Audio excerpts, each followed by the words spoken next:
Bien, on passe maintenant à l'exercice 4. Alors, l'exercice 4 est un petit problème, comme on avait fait ensemble, une histoire d'abonnement. Donc on avait une histoire de 3 formules d'abonnement, puis avec des consommations supplémentaires aux minutes. Donc sur notre X, donc le nombre de minutes au-delà des 2 heures donc, sur ces tarifs-là. On demande de calculer F1, F2 et F3. Bon, ça pas mal l'ont fait. Alors F1 c'est la formule numéro 1. C'est quoi? On a un abonnement fixe de 30 euros auquel on ajoute 0,25 par minute, donc 0,25 fois les minutes supplémentaires. Si je veux, je peux l'écrire sous la forme 0,25x plus 30. En remettant dans l'ordre, pour faire apparaître la fonction affine. Mais si vous avez mis ça, c'était très bien aussi. F2, c'est le même principe, mais on paye 15 euros d'abonnement et 75 centimes par minute. 0,75x plus 15.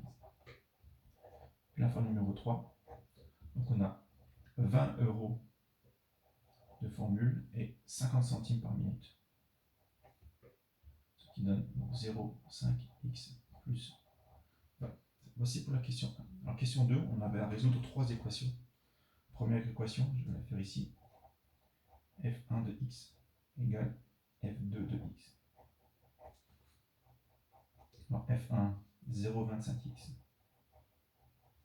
plus 30 est égal à F2, 0,75x plus 15. Donc je vais regrouper les x. Attention, je vais regrouper le plus, ça veut dire côté droit. 0,75x moins 0,25x.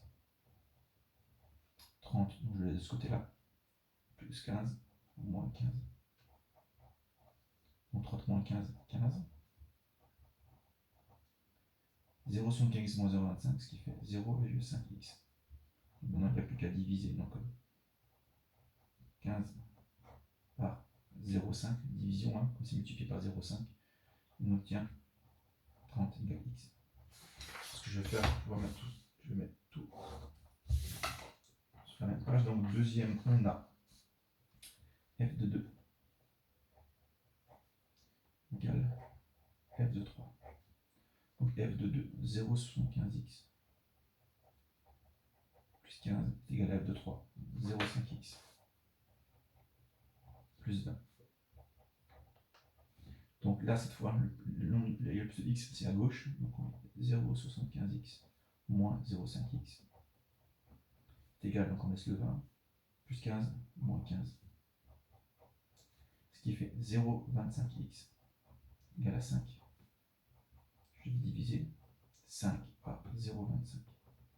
Ce qui me fait x égale 20.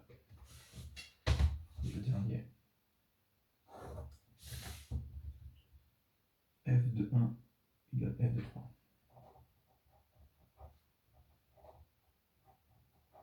F de 1, 0,25x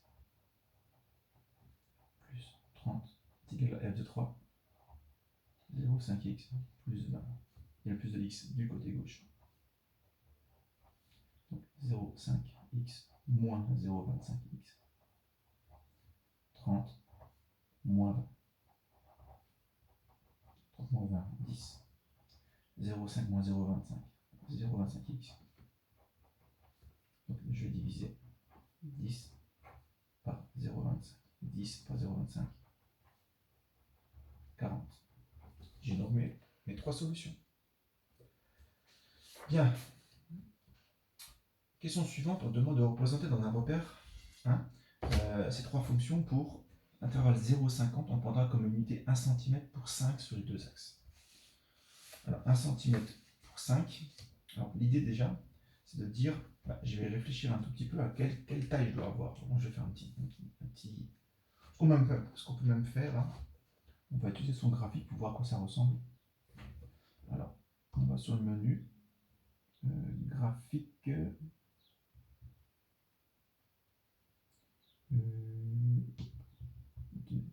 fonction, je vais mettre fonction. Bon, je reviens donc au menu. Moi, je vais enlever tout ça. Voilà. Donc, j'ai 3 fonctions. F1 de x qui fait donc 0,25x plus 30 fonction, ma deuxième 0,75x plus 15, et ma troisième qui fait 0,5x plus 20. Bien, d'accord. Je peux tracer le graphique. Voilà, là on voit bien qu'il y a un petit problème sur les axes. Alors au minimum, nous on a dit qu'on voulait aller de 0 à 50. Je vais laisser en automatique pour voir ce que ça donne. Je valide. Voilà, donc on voit bien la calculatrice, elle, donc si on va de 0 à 50, elle nous fait aller, donc, on va dire jusqu'à 50, un peu plus de 50. Donc on va aller à peu près de ce. Et on a 1 cm pour 5, donc j'ai besoin, comme je vais de 0 à 50, j'ai besoin de 10 cm ici, et un peu plus d'une dizaine sur l'autre. Donc on va faire une bonne dizaine de centimètres. Voilà, si je fais une demi-page, je suis tranquille.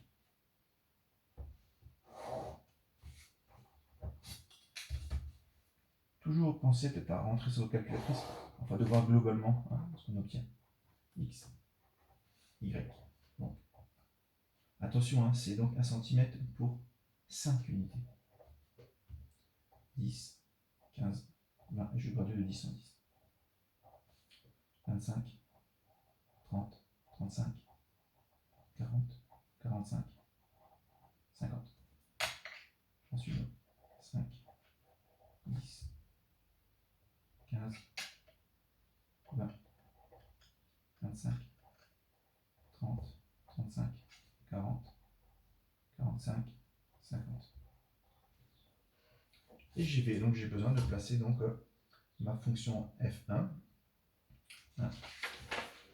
Alors f1, donc on a 0,25x plus 30. Je donne ici 0,25x plus 30. Alors, soit on calcule des valeurs, soit on essaye donc d'utiliser la méthode graphique. Donc plus 30, je sais que je vais passer par 30. Alors c'est sûr que là, si on utilise avancer de 1, monter de 0,25, le problème c'est qu'on est vraiment... c'est impossible. Pourquoi c'est pas possible?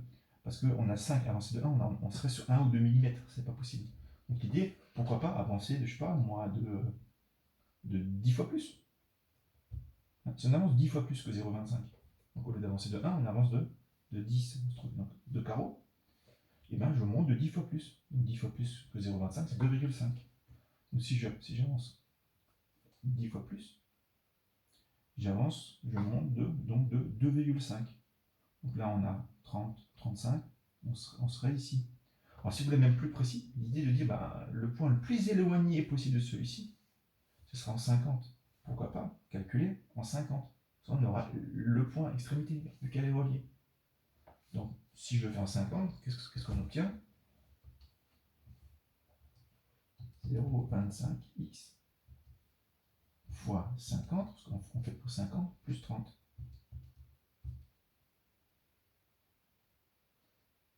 Attendez, je fais une erreur.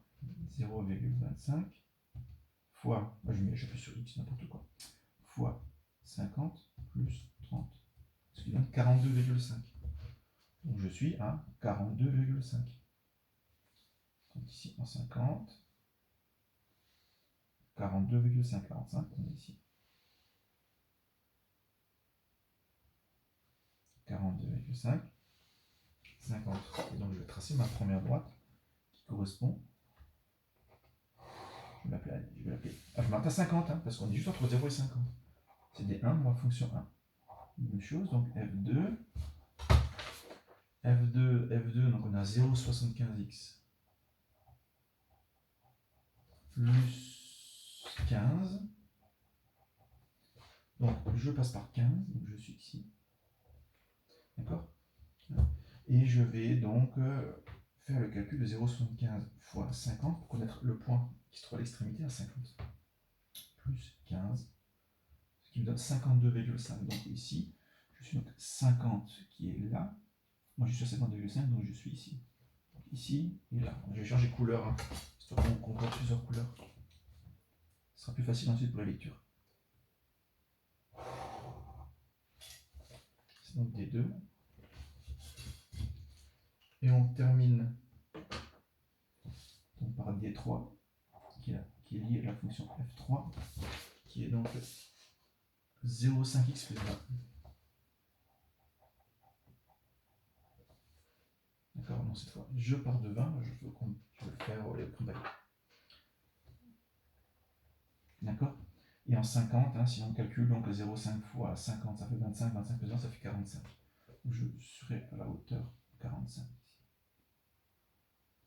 Donc, de là à là.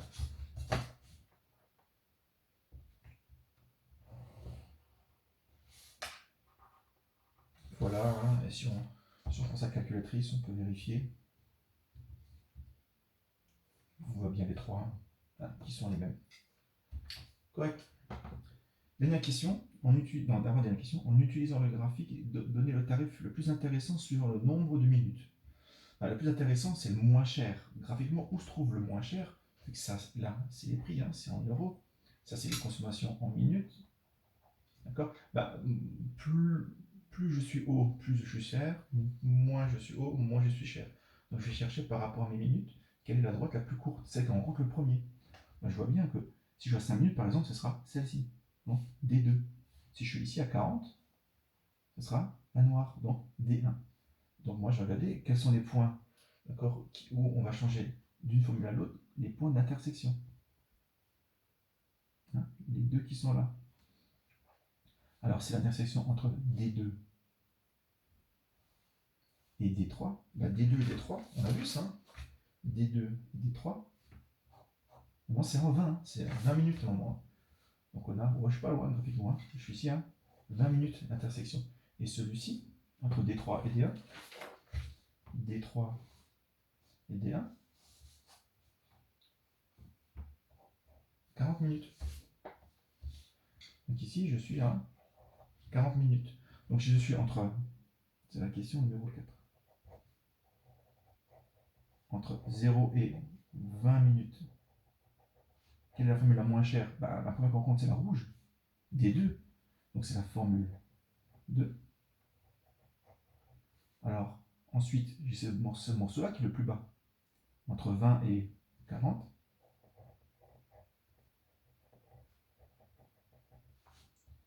J'ai la formule donc numéro 3. Et entre 40 et 50, hein, c'est la fin. Entre 40 et 50, la formule la moins chère, c'est celle-ci. Celle-ci, donc c'est la D, la formule 1. Voilà pour la question 4. Et la dernière application, pour un mois, la personne pense dépasser 25 minutes. D'accord, dépasser 2 25 minutes en moyenne les deux forfaits. Quelle formule doit-elle utiliser? 25, donc elle serait ici à 25. Hein. Et donc si graphiquement, on va faire le graphique, sinon il n'y a qu'à calculer simplement. Hein. Quelle est la formule que l'on compte en premier, donc la moins chère? La D3. Ce sera la formule 3. D'accord. Ou simplement, on peut utiliser, si on a fait le 4, hein, 25, entre 20 et 40. Donc c'est logique que c'est la formule numéro 3 qui est la moins chère. Voilà donc pour l'exercice 4.